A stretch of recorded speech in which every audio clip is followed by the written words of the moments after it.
by saying congratulations on Songbird. We've played it a couple of times on our show now, and people are absolutely loving it. So congratulations. Oh, thank you so much. That really means a lot. It's a very special song to me. So yeah, that's beautiful feedback. Thank you for sharing it with me. So tell us a little bit about why that song is so special to you. What brought this song into the world? Yeah, so I think I've always, just in case you can hear, that's my housemate's dogs barking in the background. They're gorgeous, about 5 feet. Just as we talk about this really deep and meaningful song that I wrote.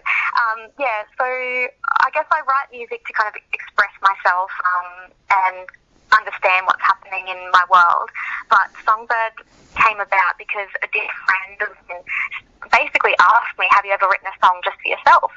And I was like, oh, no, I haven't really just focused on a song just for me. And so then about a week later I wrote Songbird.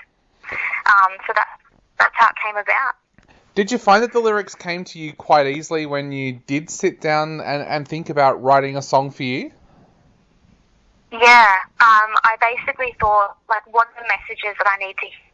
And little snippets of wisdom do I possess, and can I share stuff? And it just happened. It's really quick.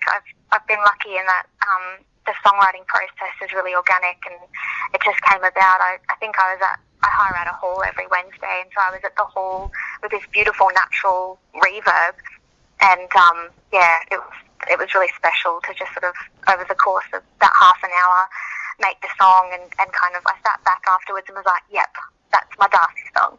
That's it. That's Songbird.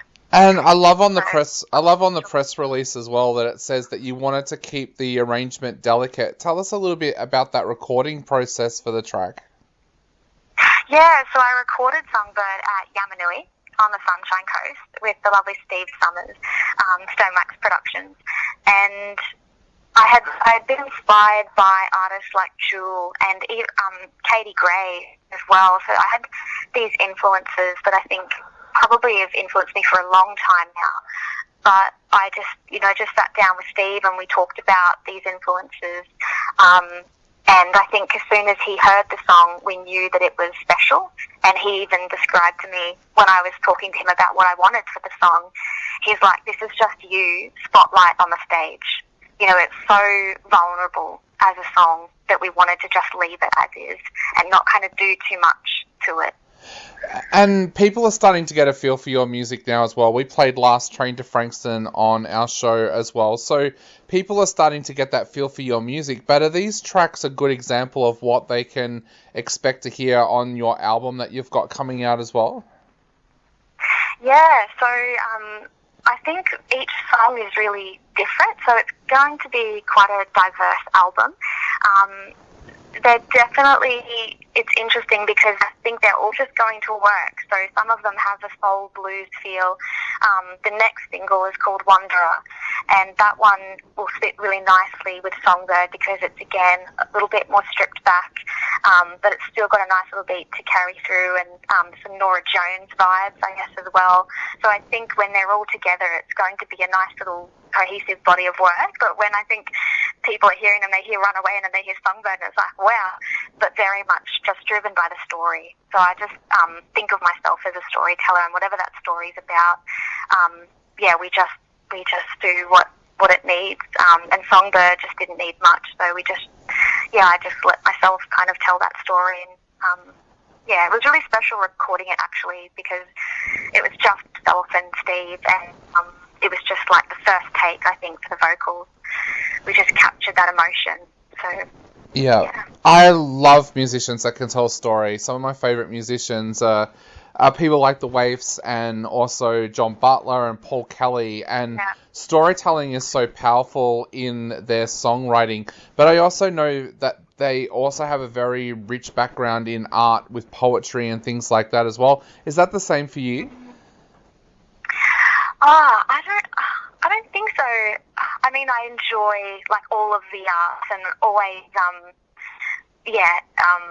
pursue different avenues. And my sister's an artist and a music teacher, So I think we've been really blessed and privileged to have opportunities to kind of seek out different avenues for creativity. But music was just from the start. Like, I recently found an old tape, and it was me singing at, like, I must have been in preschool, and I was singing this school solo at our, like, end of year function, and I was just up there, like, going for it.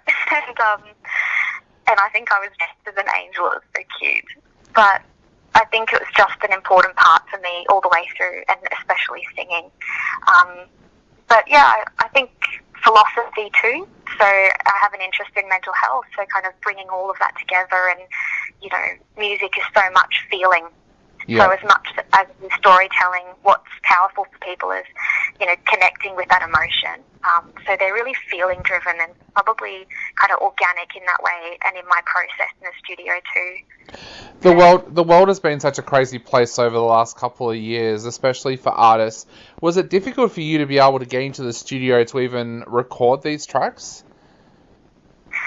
Yeah, we kind of just paced it out. So I said I had an interest in mental health, actually work in mental health as well, so I was very lucky in that I was able to continue working. But we basically scheduled it out whenever we could. We'd get in the studio. I think we were really lucky like that because I'm from the Sunshine Coast. Yeah. So I don't think we got hit anywhere near as hard as, you know, down south and in other parts of the world, certainly. So it's been really lucky, but I think we weren't in a rush. I've just been enjoying the whole process, and so with Yamanui, it was just about, you know, when we get in, we do the work and we enjoy it, and then, you know, no matter what happens, it's like it felt really long between sessions anyway in the studio, so yeah, just had to be patient. Now, of course, the big question that a lot of our listeners are going to be asking is, when can we expect the album to come out? Do you have a rough time frame at the moment?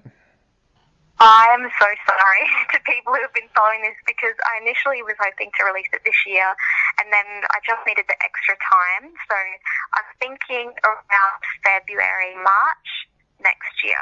Awesome. Yeah. So, yes, thank you for everyone's patience. And what are your plans for the summer? Are you hoping to get out and do a few shows over summer now that things are opening back up? Yeah, definitely. That's the plan. I've got a gig at the end of this month in the city in Brizzy, so I'm looking forward to that. And doing a few band shows. So I've only done 2 shows with my band, so that'll be another one. So looking forward to people being able to hear the album with all of those other elements, and not just me.